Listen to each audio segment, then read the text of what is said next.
तक अरेस्ट क्यों नहीं किया जा रहा उस टीचर को? उन पर सेक्शन 75 जुवेनाइल जस्टिस एक्ट क्यों नहीं लगाया जा रहा है? और ये क्या तमाशा, वहां पर वो मासूम बच्चे को लाकर उन बच्चों से गले मिला रहे हैं। और आज मैं देखा कि वो बच्चा कह रहा है कि रातों में नींद नहीं आ रही मुझे। आप मासूम बच्चों के मेमोरीज को बर्बाद कर रहे हैं। 7 साल के बच्चों को आप सिखाते हैं नफरत, हिंदू मुसलमान ये सब नफरत। आप टीचर रहकर और आपको जरा भी उसका वो एहसास नहीं है।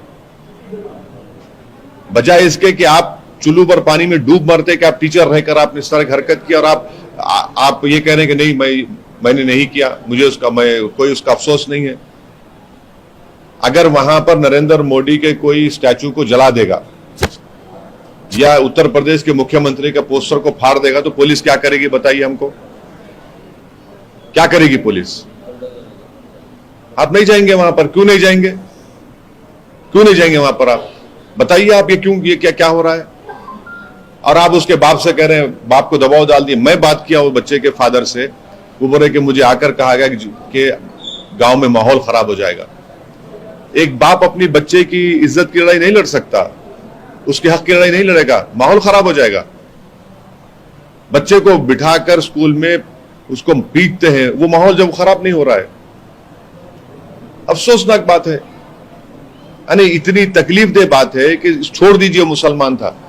कोई पेरेंट्स अगर अपने बच्चों को स्कूल को भिजाते हैं तो टीचर के पास क्यों भिजाते?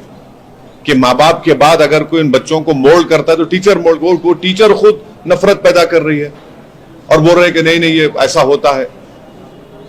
मैं भी स्कूल गया, सबको स्कूल गए कि हमारे किसी को इस तरह के मारा गया, पीटा गया कि तुम्हारा ये समुदाय ताल्लुक है, और फिर उन पर कोई एक्शन नहीं लिया था। वेलेबल सेक्शन लगाते, सेक्शन 75 जुवेनाइल जस्टिस एक्ट के किस लिए इस्तेमाल होगा? National commission for child protection क्या सोते रहेगा? नेशनल ह्यूमन राइट्स कमीशन सोते रहेगा इसमें? और पुलिस क्या एक्शन ले रही है बताइए?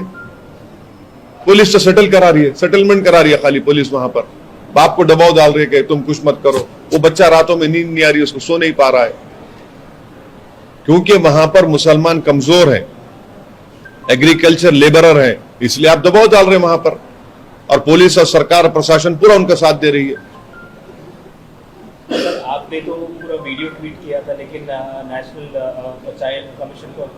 National commission for child protection का सेक्शन 75 जुवेनाइल जस्टिस एक्ट क्या कहता है? राइट टू एजुकेशन का सेक्शन पढ़ लीजिए क्या कहता है।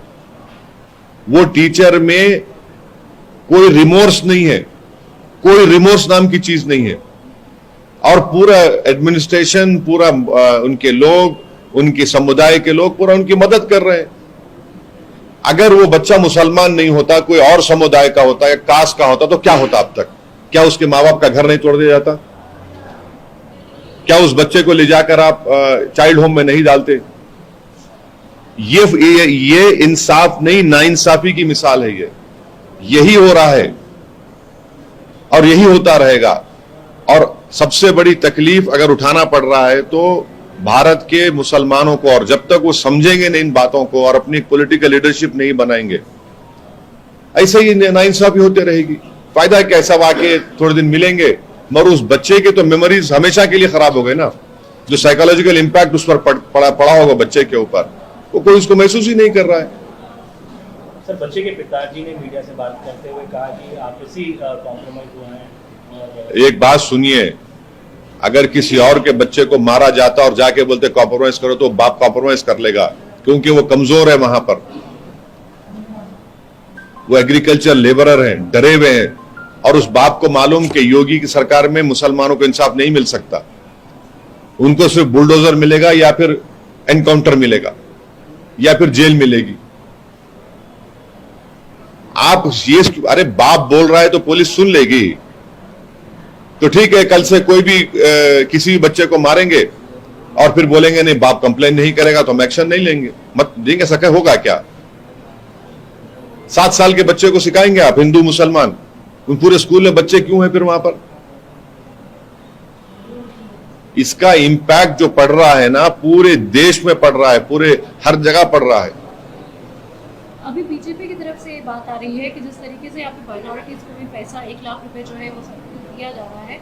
उनका ये कहना है कि इंसाफ की बात क्योंकि आप कह रहे हैं, वो कह रहे हैं कि प्रधानमंत्री की कई योजनाओं को जो है हर किसी को दिया जा रहा है, तो इसीलिए ये देखिए ऐसा रिवाइंड नहीं करना देखिए चाहिए। ऐसा है ना कि बीजेपी जो है डेलिबरेटली आधी सच्चाई बोलती है, आधी और पूरी झूठ बोलती है।